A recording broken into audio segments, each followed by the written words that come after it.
Ertaga o'lganingizdan keyin keliningiz chiroyli eslab yursin. Itak qaynatalar ham bor. Mana shunaqa kelinlarni kutini ko'r. Ey!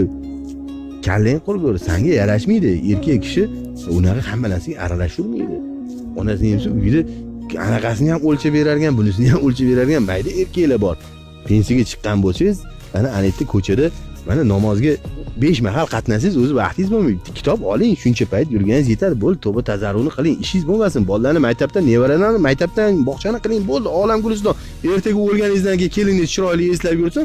Mana mashitda bordi. Men o'zim eshitdim. Xotinim esimga solib qoldi. Oyjon bilan Adajonni ko'rib suvab qo'yishni deyapti-da. Qaynana-qaynata yaxshi bo'lganligidanmi? O'g'il ish bilan chopib yuribdi, lekin kelin eslatyapti. Mana shunaqa narsalar bor.